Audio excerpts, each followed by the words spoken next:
দুই বাংলায় সমানতালে দাপিয়ে বেড়াচ্ছেন দর্শকনন্দিত অভিনেতা চঞ্চল চৌধুরী। ভিন্ন ভিন্ন লুক আর চরিত্রে নিজেকে মেলে ধরে সিনেমা প্রেমীদের মন জয় করে যাচ্ছেন এই অভিনেতা।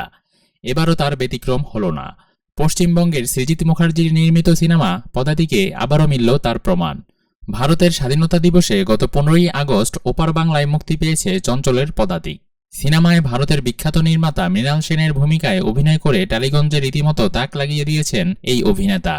তবে শুরুতেই হোঁচট, পশ্চিমবঙ্গে চলছে আন্দোলন, ফলে প্রেক্ষাগৃহে খুব একটা দর্শকের উপস্থিতি নেই।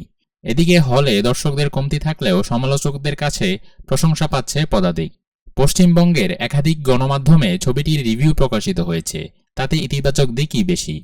এছাড়া বিভিন্ন ইউটিউবারও সিনেমাটি দেখে প্রশংসা করেছেন। পশ্চিমবঙ্গের গুণী নির্মাতা অতনু ঘোষও সরব হন পদাতিক বন্দনায়।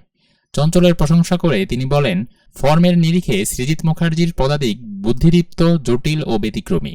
কোনো এক চলচ্চিত্রকার যখন তার মহিরুহ সম পূর্বসূরির কাজ ও সময়কাল নিয়ে ছবি করেন, তখন এমন অপ্রচলিত বিন্যাসে নতুন ভাবনার সূত্র উঠে আসে।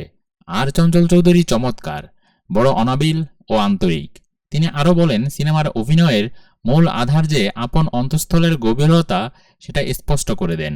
বিশেষ করে পরিণত বয়সের চলাফেরা, অভিব্যক্তি সত্যিই ব্রিলিয়ান্ট। জানা গেছে নিউ ইয়র্ক চলচ্চিত্র উৎসবে প্রদর্শিত হয়েছে পদাতিক। সেখানে সৃজিতের সিনেমাটি সেরা স্ক্রিনপ্লের পুরস্কার পেয়েছে।